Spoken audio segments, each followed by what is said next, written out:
Oke, Assalamualaikum warahmatullahi wabarakatuh. Kami dari kelompok 9 akan mempresentasikan mengenai teori-teori dalam komunikasi antar budaya. Adapun di sini kelompok kami adalah Muhammad Hasbi Mifatirobi dan Muhammad Elimahal. Langsung saja akan saya mulai.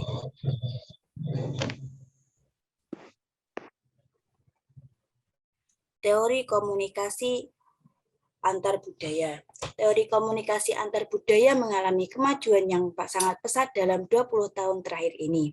Hingga terdapat 15 teori dalam aspek kajian komunikasi antar budaya. Berdasarkan pemikiran Barrel dan Morgan, pengelompokan 15 teori komunikasi antar budaya dibedakan menjadi dua pendekatan. Yang pertama pendekatan objektif dan yang kedua pendekatan subjektif.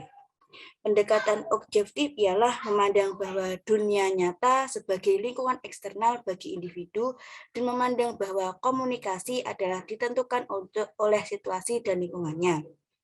Sedangkan pendekatan subjektif merupakan pendapat yang tidak ada atau eksternal bagi individu yang tujuannya untuk memahami perspektif komunikasi dari sisi komunikator dan memandang komunikasi sebagai sebuah fungsi dari kebebasan.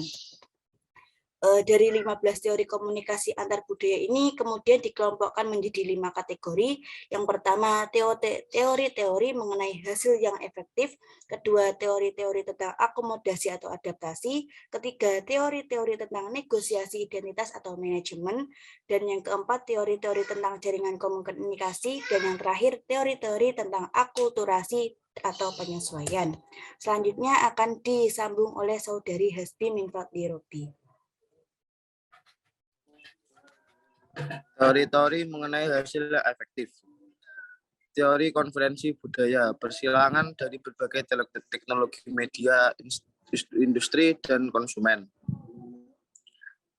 Yang kedua, anxiety atau uncertainty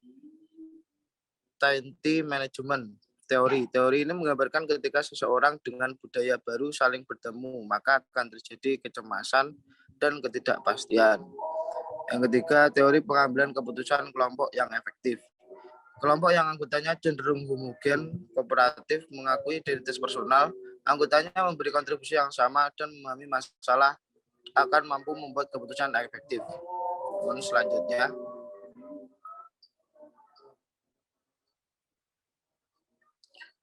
teori akomodasi atau adaptasi.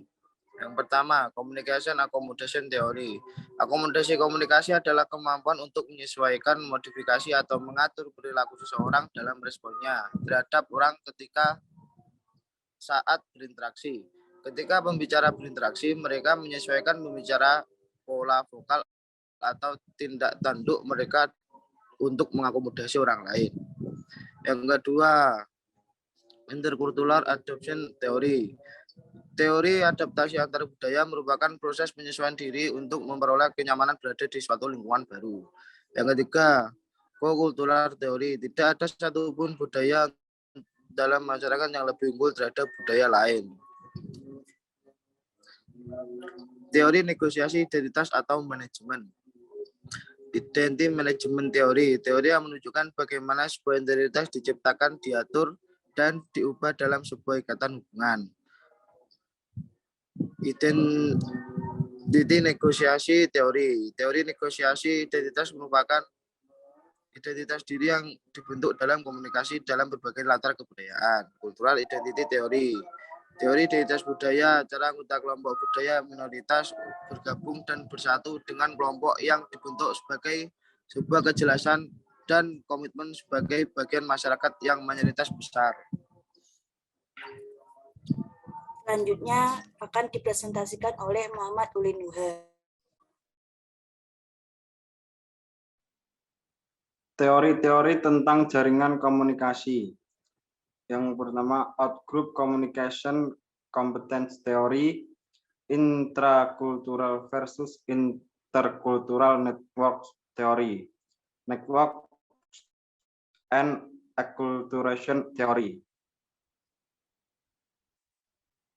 Next. Teori-teori tentang akulturasi atau penyesuaian. Yang pertama, Communication Acculturation Theory. Yang kedua, Anxiety atau Uncertainty Management Theory of Adjustment. Yang ketiga, Communication in Assimilation, Defiance, and Alienation State Theory. Teori komunikasi antar budaya. Dari banyak teori yang berkembang pada umumnya, merupakan teori yang cenderung bersifat objektivis. Ada dua teori yang bersifat subjektivis, yaitu Socio-Cultural Theory dan Cultural Identity Theory. Di samping itu, kedua pendekatan tersebut belum banyak diintegrasikan. Dengan demikian, masih diperlukan lebih banyak lagi pengembangan teori-teori subjektivis, serta pengembangan untuk mengintegrasikan teori-teori objektivis dan subjektivis.